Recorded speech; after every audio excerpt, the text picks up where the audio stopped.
نحمده ونستعينه ونستغفره ونؤمن به ونتوكل عليه ونعوذ بالله من شرور أنفسنا ومن سيئات أعمالنا من يهده الله فلا مضل له ومن يضلله فلا هادي له ونشهد أن لا إله إلا الله وحده لا شريك له ونشهد أن سيدنا ومولانا محمدا عبده ورسوله صلى الله تعالى عليه وعلى آله وأصحابه وأزواجه وذرياته وأتباعه وبارك وسلم تسليما كثيرا أما بعد فأعوذ بالله من الشيطان الرجيم بسم الله الرحمن الرحيم اهدنا الصراط المستقيم صراط الذين أنعمت عليهم غير المغضوب عليهم ولا الضالين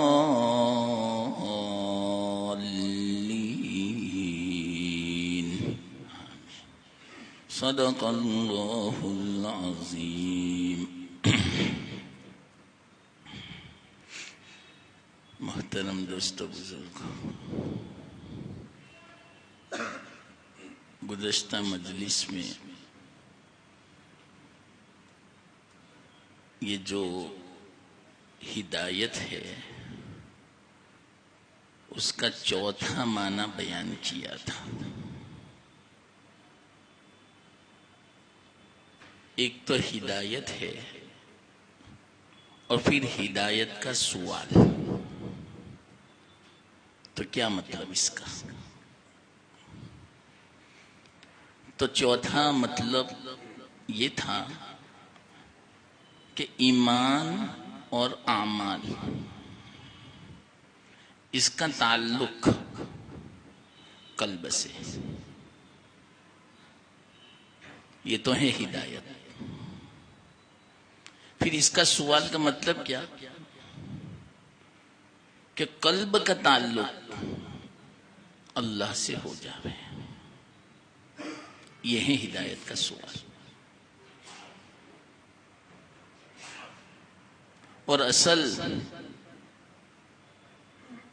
اللہ تعالی مومن کے قلب میں آتے ہیں. نہ آسمان ان کو اللہ کو سما سکتا ہے، نہ زمین، نہ سمندر، نہ پہاڑ. اللہ تعالیٰ نے مومن کا قلب ایسا بنایا. تو گویا اللہ سے سوال ہے کہ یا اللہ ہمارے قلب کا تعلق تیرے ساتھ وابستہ فرما دے. ہم روزانہ یہ دعا کرتے ہیں. یہ جو اگر کسی کو حاصل ہو جاوے، تمام احکام بجا لانا آسان ہے، گناہوں سے بچنا آسان ہے. تو اس کی دعا ہے یہ کہ اللہ تعالی ہمیں اپنا بنا لے. اس کی دعا ہے اللہ کا قرب حاصل ہو. اللہ ہمیں اپنا مقرب بندہ بنا دے. یہ معنی اس کا. اور اس کی ضرورت پوری زندگی ہے اس سوال کی. کس وقت قبول ہو جاوے ہم کہہ نہیں سکتے.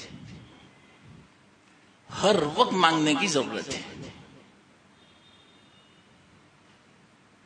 ایک حدیث ہے، ان لربکم فی ایام دہرکم نفحات. تمہارے رب کے لیے تمہارے زمانے کے دنوں میں، اور زمانہ قیامت تک ہے. تو یہ جو بات ہے قیامت تک ہے. نفحات اس کا ایک معنی ہے نسیم کرم کے جھونکے. جو ہوا صبح میں ٹھنڈی چلتی ہے اس کو نسیم بولتے ہیں. تو اللہ کے جو کرم کی جو ہوائیں ہیں، رحم کی جو ہوائیں ہیں، رحم کی جو جھونکے ہیں، وہ چلتے رہتے ہیں اور قیامت تک چلتے رہیں گے.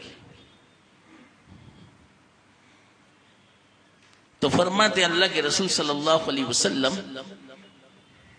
اس کو تلاش کرو کہ ہمیں وہ جھونکا مل جائے، ہوا لگ جائے. ایک تو یہ معنی. دوسرا معنی حضرت تھانوی رحمت اللہ علیہ نے فرمایا نفحات کا، ایسی تجلیات اللہ تعالی کی کہ جس سے اللہ بندے کو اپنا مقرب بنا لے، پیارا اور محبوب بنا لے. ایسی تجلیات نازل ہوتی رہتی ہے، کہہ نہیں سکتے کب نازل، ہر وقت.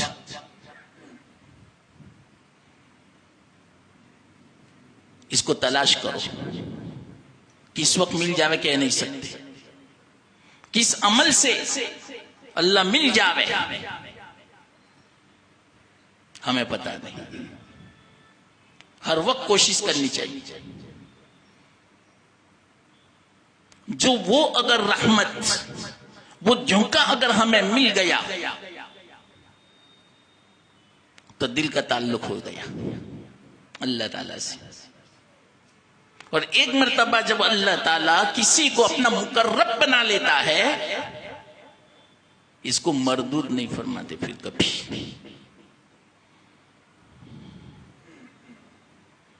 اس لیے کوشش کرنی چاہیے ہمیں کہ تعلق ہو جائے اللہ سے. دعا بھی کرتے رہنا چاہیے ہمیشہ، جیسے کہ کرتے رہتے ہیں اہدنا الصراط المستقیم.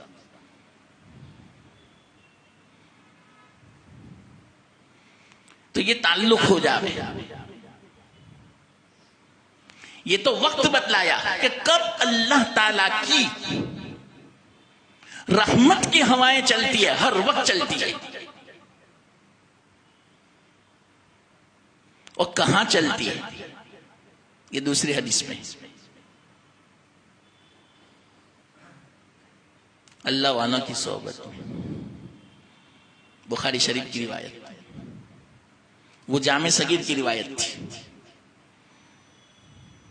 ہم الجلساء لا یشقی جلیسہم، یہ اللہ والے ایسے ہیں ہم نشین، ان کی ہم نشینی کہ اس کے پاس بیٹھنے والا بدبخت نہیں ہوتا، بد نصیب نہیں ہوتا، بلکہ اس کی شقاوت ان کے پاس بیٹھنے سے سعادت سے بدل جاتی ہے.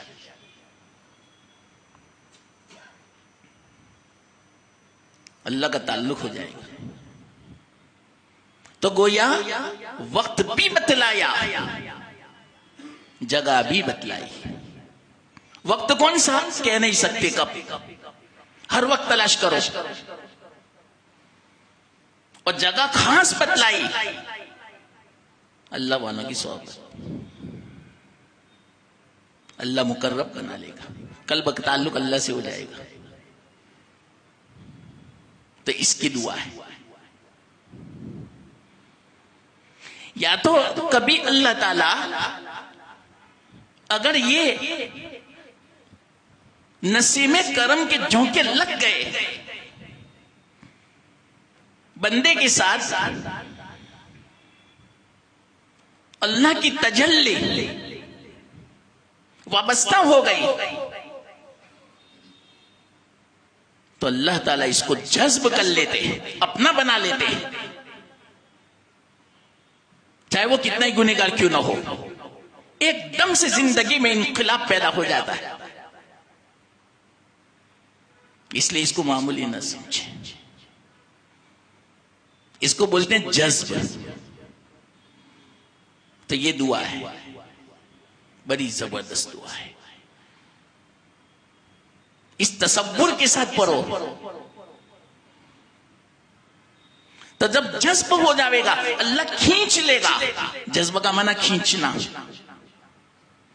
اپنی طرف بندے کو جب کھینچ لے گا، اپنا مقرب بنا لے گا، پھر اس کا شریعت پر عمل کرنا آسان. بعض مرتبہ بندہ کوشش کرتا ہے کہ اللہ اپنا مقرب بنا لے. دیکھو دو میں کس میں بیان کرتا ہوں. کبھی اللہ اپنی طرف پہلے سے کھینچ لیتا ہے، چاہے وہ کتنا ہی گنہگار کیوں نہ ہو، پھر وہ اللہ تک پہنچتا ہے، سلوک طے کرتا ہے. اور بعض کیسے ہیں پہلے سے کوشش کرتے ہیں اللہ تک پہنچنے کی، اس کے بعد اللہ اس کو کھینچ لیتا ہے.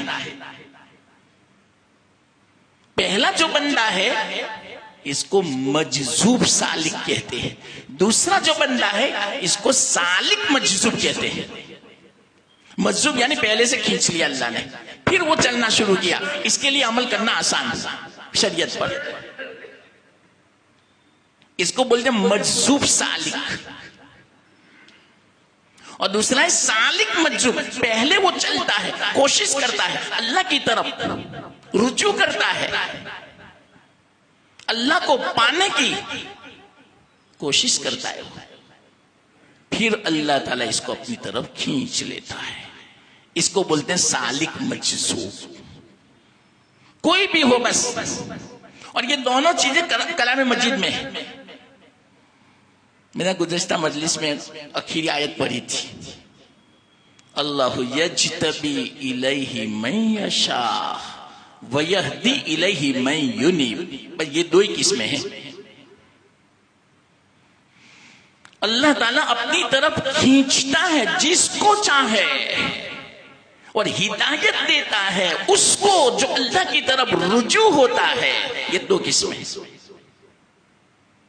بعض ایسے ہیں اللہ کی طرف رجوع نہیں ہوتے، اللہ کی طرف آنا نہیں چاہتے، پھر بھی اللہ اس کو اپنا بنا لیتے. یہ بہت اونچی بات ہے. اس کو بولتے ہیں اللہ یجتبی.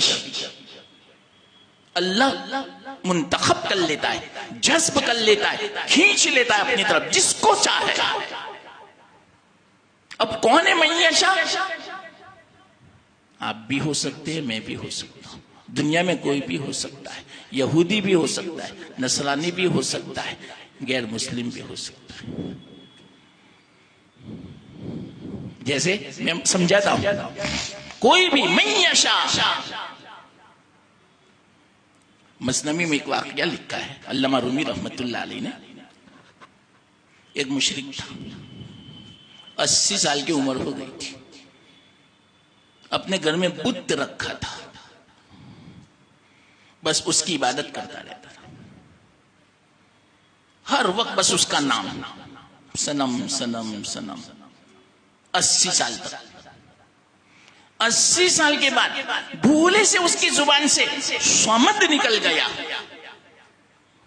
اتنا نکلنا تھا کہ گیپ سے آواز آئی، لبیک یا عبدی لبیک یا عبدی. میں حاضر ہوں، یہ میرے بندے میں حاضر ہوں، بولو کیا کام ہے تیرا؟ جب یہ آواز سنی اللہ کی طرف سے تھی، مشرک بندہ تھا، اس کو احساس ہو گیا کہ میں کیا بولا، سبت بولا، یہ تو اللہ کا نام ہے، مسلمانوں کے اللہ کا نام ہے، 80 سال تک میں صنم بولا، کبھی اس بت نے مجھے جواب نہیں دیا، یہ جواب ملا، فوراً اس بت کو پکڑا اور پھینک دیا، تیری عبادت کر کے میں تھک گیا، میری جوانی برباد ہو گئی، میں برہا ہو گیا، آج تک تو نے مجھے جواب نہیں دیا، بھولے سے میری زبان سے سمجھ نکل گیا، فوراً اللہ کی طرف سے جواب آیا، لبیک میں حاضر ہوں تیری خدمت میں، کیا کہتا ہے تو؟ چلو میں نے تجھے معاف کر دیا، آج تیری زبان سے سمجھ نکلا، اللہ نے کھینچ لیا، یعنی اپنا بنا لیا، من یشاء، جس کو چاہے۔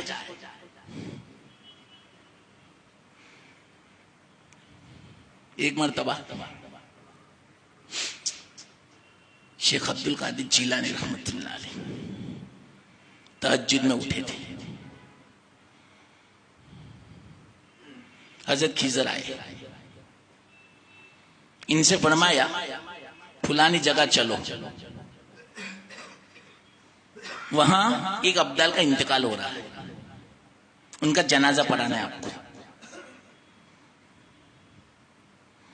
بہت دور تھا، تہجد کے موقع پر کرامت ظاہر فرماتے اللہ۔ پھر تو باہر نکلے، 2 ہی قدم چلے، اللہ تعالیٰ نے طیّ ارض کر دیا، زمین کو لپیٹ دیا، 2 قدم میں یوں سمجھو 2000 کلومیٹر کا سفر طے کر دیا، اس کو طیّ الارض بولتے ہیں۔ جب وہاں پہنچے جنازہ تیار تھا، حضرت نے نماز پڑھائی، اور حدیث میں جب کسی ایک ابدال کا انتقال ہوتا ہے فوراً اس کی جگہ پر دوسرا ابدال اللہ تعالیٰ مقرر فرما دیتے ہیں۔ حضرت علی کی روایت ہے، دنیا میں 356 ایسے بندے ہیں جن کی بنا پر یہ دنیا کا باطنی نظام چل رہا ہے، 356 بندے۔ ابدال اس لیے کہتے ہیں جب ان میں سے ایک کا انتقال ہو جاتا ہے فوراً اس کے بدلے میں ابدال بدلے میں دوسرے بندے کو اللہ تعالیٰ مقرر فرما دیتا ہے۔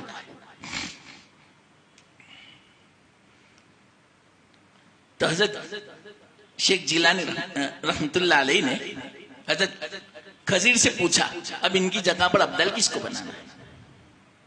دیکھیں فلانے عیسائی کو جو پوری زندگی شرک کیا، اللہ کو نہیں مانا، رحمانیت اختیار کیا، عیسیٰ علیہ السلام کو اللہ مانا، بس اللہ کی طرف سے یہی فیصلہ ہے ان کو ابدال بنانا ہے۔ تو ان کو سامنے کر دیا، ان سے یوں کہا آج سے آپ ابدال۔ تو عیسائی نے یوں کہا میں تو عیسائی ہوں، مسلمان نہیں ہوں۔ ارے اللہ نے تجھے بنایا ہے۔ تو اتنا کہنا تھا کہ فوراً اس کے دل میں ایمان اتر گیا، ایمان میں داخل ہو گیا، اور اللہ تعالیٰ نے 1 منٹ کے اندر عیسائی تھا، عیسائی راہب تھا، اور اللہ تعالیٰ نے اس کو ابدال کا مقام عطا فرمایا۔ کتنا مقرب بندہ! تو میں یشاء، جس کو اللہ چاہے بنا لے۔ ایسے بہت سارے واقعات ہیں، یہ میں نے مختصر آپ کو دلیل کے طور پر اطمینان ہو اس لیے میں نے یہ سنائے۔ اس لیے ہم کہہ نہیں سکتے کسی کے بارے میں، ایسے ایسے واقعات پیش آئے۔ حضرت عمر کا دیکھو، میں وہ پہلی قسم سمجھا رہا ہوں، اللہ پہلے کھینچ لیتا ہے، پھر بعد میں وہ اللہ کا حکم پورا کرتا ہے۔ یہ بہت بڑی بات ہے، بڑی نسبت ہے، بہت اونچا مقام ہے۔ آپ اندازہ لگاؤ، ایک مشرک 80 سال کا ایک منٹ کے اندر اللہ تعالیٰ نے کھینچ لیا، اپنا بنا لیا. ایک عیسائی کو ابدال بنا دیا ایک منٹ کے اندر. یہ ہے جذب.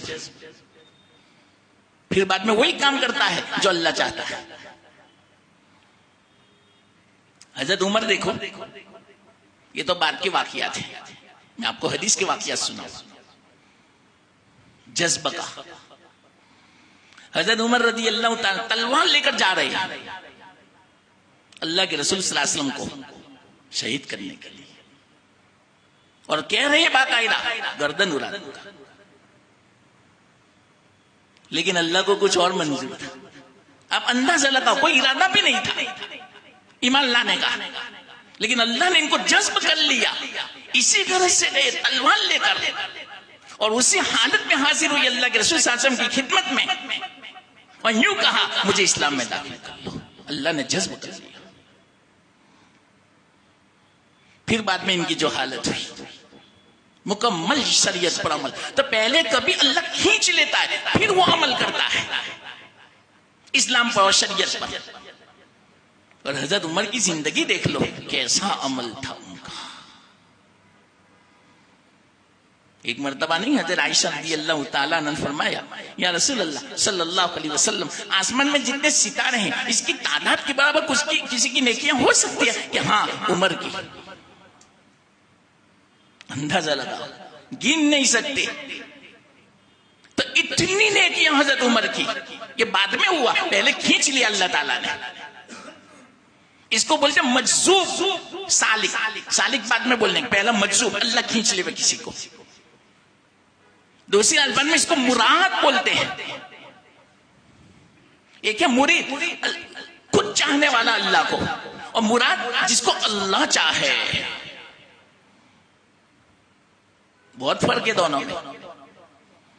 ایک ہے اللہ سے محبت کرے، اور اللہ کسی سے محبت کرے. تو اللہ کسی سے محبت کرے وہ ہے مجذوب گویا. اور ہر ایک اللہ سے محبت کرتے ہیں، ہر ایک یوں چاہتا ہے کہ اللہ سے تعلق پیدا ہو جائے، تو وہ سالک ہے. تو دیکھو حضرت عمر رضی اللہ تعالی اللہ نے جذب کر لیا، پھر کیسی حالت ہو گئی. حضرت ابو بکر صدیق رضی اللہ تعالی یہ بھی مجذوب ہے، ان کو بھی جذب کیا اللہ تعالی نے. کب سے جذب کیا تھا معلوم؟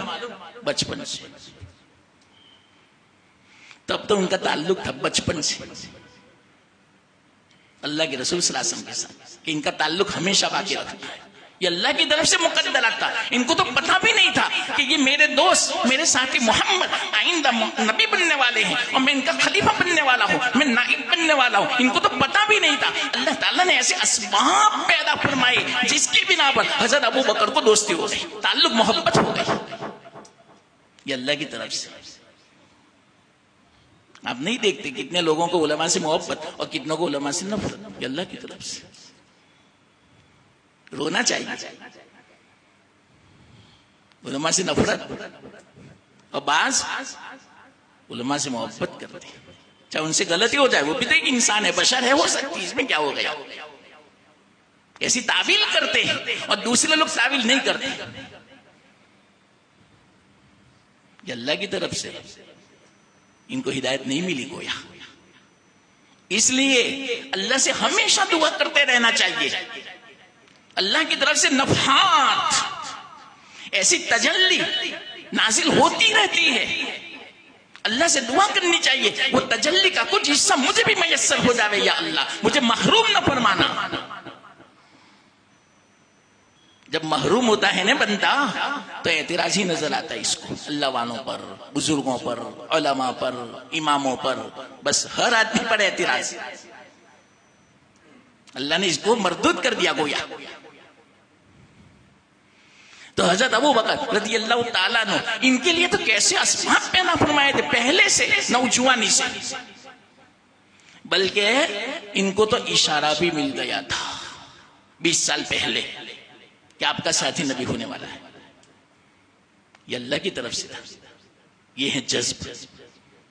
اب آپ ہی بتاؤ حضرت ابو بکر کا ایمان کیسا ہوگا پھر. یہ اللہ نے چاہا تھا، خلیفہ بنانا تھا، نائب بنانا تھا.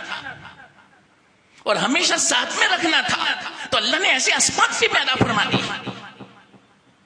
ہمارے قبضے میں نہیں ہے اسباب، یاد رکھنا، یہ اللہ پیدا فرماتا ہے. اس لیے دعا کرنے کی اہدنا الصراط المستقیم، یہ میں آپ کو سمجھا رہا ہوں، ہمارے قبضے میں نہیں ہے. اس لیے کہا اہدنا الصراط المستقیم، یہ سب اس کے اندر آ گیا. جس وقت حضرت ابو بکر رضی اللہ تعالیٰ عنہ کی 18 سال کی عمر تھی، اللہ کے رسول صلی اللہ علیہ وسلم 2 سال بڑے تھے، 20 سال. دونوں نے ساتھ میں سفر کیا. مکہ میں تو دوست تھے ہی. اب آپ ہی بتا اتنا لمبا سفر کب کرے؟ پہلے سے تعلق ہو، دوستی ہو. شام کا سفر کیا تھا. وہاں پر حضرت ابو بکر نے ایک خواب دیکھا تھا کہ گویا آسمان سے ایک حالہ، ایک دائرہ، ایک رنگ جیسا نورانی چاند کا ٹکڑا میری گود میں آ کے گرا. اس خواب کی تعبیر یہی ہوتی کہ اللہ کے رسول صلی اللہ علیہ وسلم آپ کو ملیں گے. جیسے حضرت صفیہ نے خواب دیکھا تھا، یہودیہ تھی، پہلے یہود ہونے کی حالت میں دیکھا تھا. ان کے ابا بھی سردار، ان کے شوہر بھی سردار، حیی بن اخطب، خیبر کے یہود. صفیہ نوجوان شہزادی، ان کا نکاح ہوا تھا ابو الحقیق کے ساتھ. تو خواب دیکھا رات میں. اس زمانے کے لوگ کتنے قیافہ شناس سمجھو، دور اندیش سمجھو، کتنے ماہر تھے ایسی چیزوں کے، اشاروں کے ماہر. اشاروں میں وہ سمجھ جاتے تھے.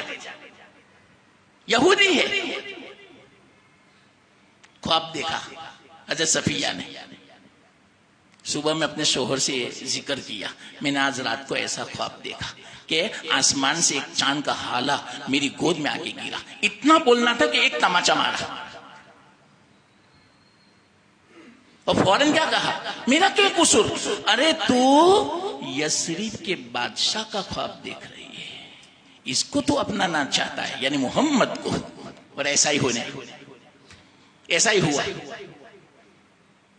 ان کی مہارت دیکھو، حالہ دیکھا چاند کا جو گرا گود کے اندر. فوراً اس نے، یہودی تھا، خواب کی تعبیر بیان کی. تو ان کے پاس جانا چاہتی ہے، محمد کے پاس. ان کو پتا نہیں تھا آنے والی تھی. ایسا ہی ہوا. خیبر فتح ہوا. حضرت صفیہ آئی قیدیوں میں، دوسرے صحابی کے حصے میں آئی تھی. لیکن صحابہ نے مشورہ دیا، یا رسول اللہ یہ شہزادی ہے، یا آپ کے لیے مناسب ہے. تو اس صحابی کو راضی کر دیا کسی بھی طرح، اور ان کو لے لیا اور ان کے ساتھ نکاح کر لیا. یہ خواب کی تعبیر پوری ہو گئی. آنکھ میں ہرا نشان پڑ گیا تھا، اتنا زور سے تماچا مارا تھا، سب نشان پڑ گیا تھا. ایک مرتبہ اللہ کے رسول صلی اللہ علیہ وسلم نے بھی پوچھا جب دیکھا صفیہ کو، صفیہ آنکھ میں ہرا نشان ہے سب سے، یہ کیا ہوا؟ تو پورا واقعہ سنایا کیسا ہوا تھا. آپ کا خواب میں نے دیکھا تھا، مجھے تو پتا نہیں تھا، میرے شوہر نے کہا. کتنے زور سے تماچا مارا ہوگا شہزادی کو، لیکن اللہ کی طرف سے تھا، یہ جذب تھا. حضرت صفیہ کو منتخب کر لیا اللہ نے. اور کیسا منتخب؟ اللہ کے رسول صلی اللہ علیہ وسلم کی بیوی بنائی. یہ تو کیسا جذب ہے. اللہ اکبر. دنیا و آخرت میں کتنا اونچا مرتبہ ہمارے تصور میں نہیں آ سکتا، وہم و خیال میں نہیں آ سکتا. اتنا اونچا مرتبہ اللہ نے منتخب کر دیا. حالانکہ اس زمانے میں بہت ساری دوسری عورتیں تھیں، بہت زیادہ حسینہ جمیلہ تھی، بہت زیادہ مالدار بھی تھی، لیکن اللہ نے ان کو منتخب فرمایا. اسی کو بولتے ہیں جذب. میں جذب سمجھا رہا ہوں ابھی. تو حضرت ابو بکر رضی اللہ تعالیٰ نے خواب دیکھا شام میں. تو وہاں جو راہب تھا ان سے پورا بیان کیا دیکھو وہ راہب بھی کتنا ماہر اس زمانے میں. عجیب و غریب واقعات ہے زمانہ جاہلیت کے. اللہ تعالیٰ نے عجیب ان کو مہارت عطا فرمائی تھی. اشارے کنارے سے بات سمجھ جاتے تھے. قیافہ شناسی ہوئے چہرہ دیکھ کر وہ بات سمجھ جاتے تھے. ستاروں کو دیکھ کر وہ بات سمجھ جاتے تھے. خوابوں سے یہ بات سمجھ جاتے تھے. ستاروں کے طلوع غروب سے بات سمجھ جاتے تھے. اللہ تعالیٰ نے ایسی مہارت دی تھی ان کو. تو جب خواب بیان کیا فوراً اس راہب نے یوں کہا آپ کہاں سے آئے ہو؟ ایسا لگتا ہے کہ مکہ سے آئے ہو, قریش سے آپ کا تعلق ہے. تو کہ ہاں بالکل, اور مکہ میں کوئی آپ کا ساتھی ہے؟ تو کہ ہاں ہے.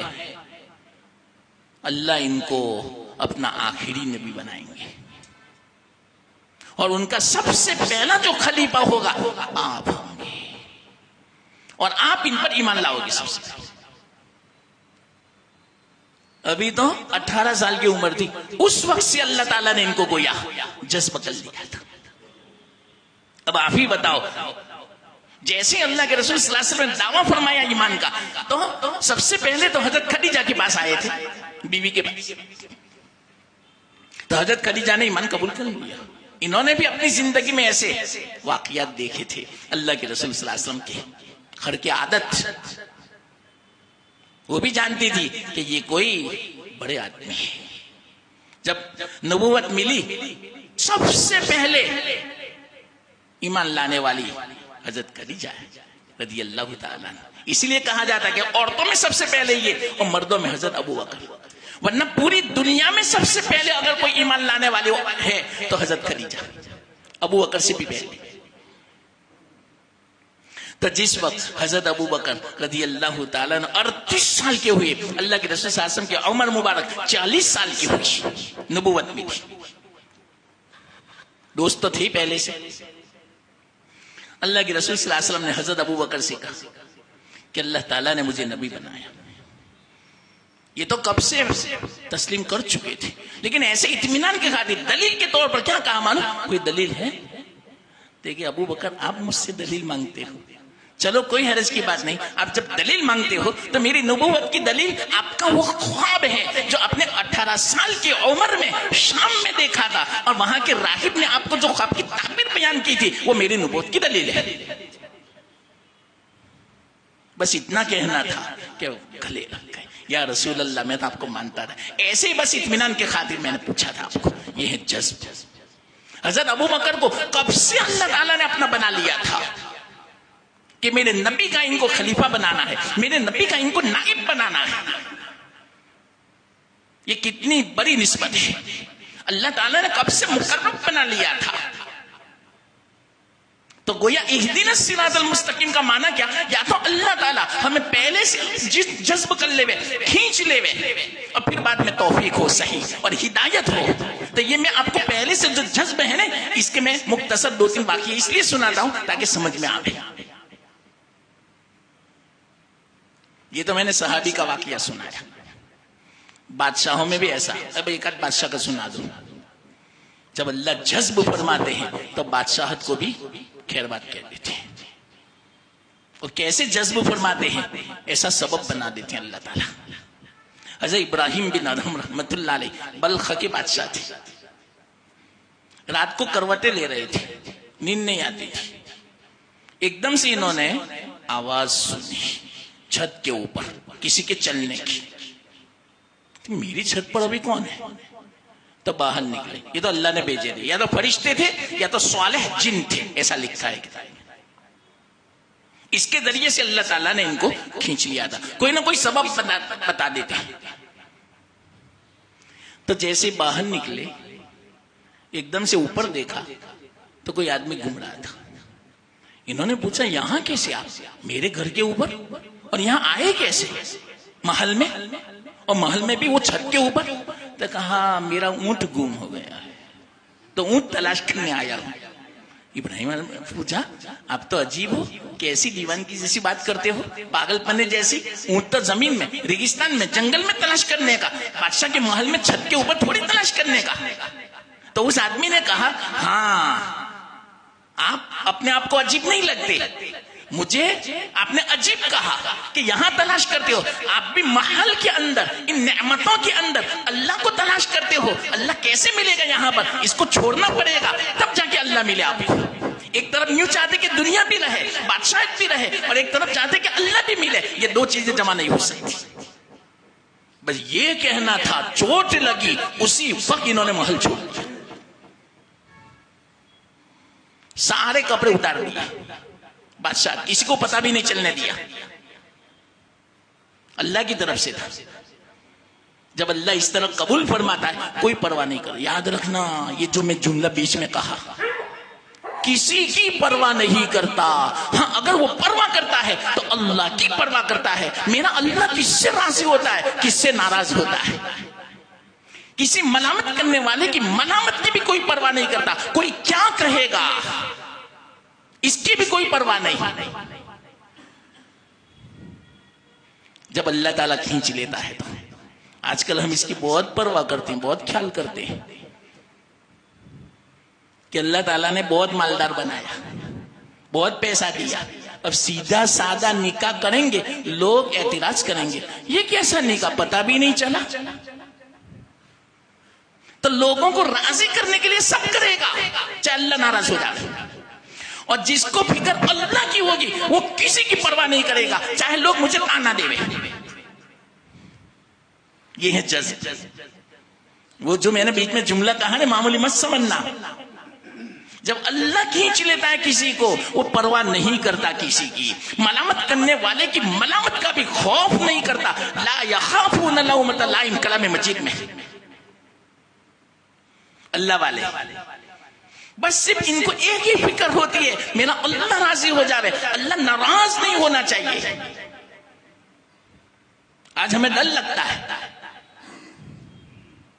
کہ مثال کے طور پر داڑھی ہوگی تو لوگ سمجھیں مسلمان ہیں تو ستائیں گے، تو ملامت کے خوف سے کتنے لوگ تو داڑھی نہیں رکھتے۔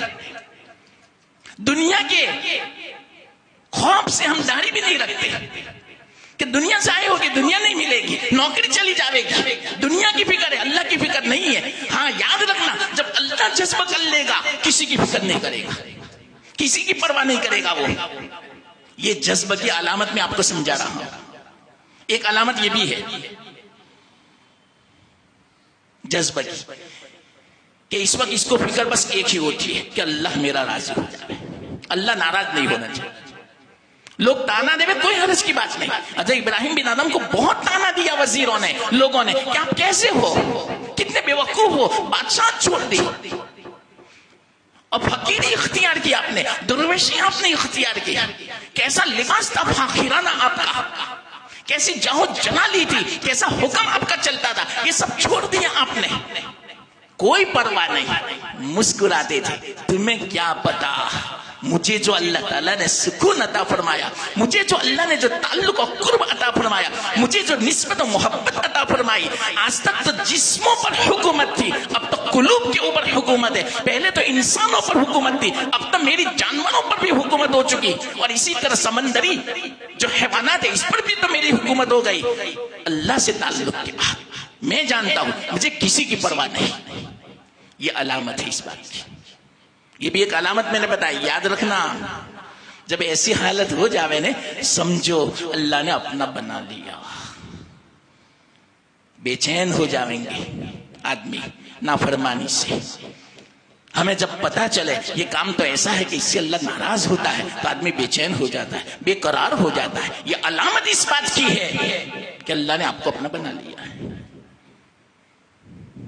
ایک دل کے اندر ایسی حرارت پیدا ہوتی ہے، ایک ایسا جذبہ پیدا ہوتا ہے کہ میرے کسی کام سے اللہ ناراض نہ ہو۔ یہ علامت ہے۔ ہاں تو ابراہیم بن آدم رحمت اللہ علیہ کوئی پرواہ نہیں کی، بیگمات کی بھی پرواہ نہیں کی، خزانوں کی بھی کوئی پرواہ نہیں کی۔ آپ اس سے اندازہ لگاؤ، کیا معلوم اس میں بزرگوں نے کیا بیان فرمایا ہے، اس سے آپ اندازہ لگاؤ کہ اللہ کی نسبت میں، اللہ کے تعلق میں کتنا لطف ہوگا۔ ابراہیم بن ادہم نے اللہ کی نسبت کی بنا پر، اللہ کے تعلق کی بنا پر بادشاہت کو بھی خیر بات کر دیا،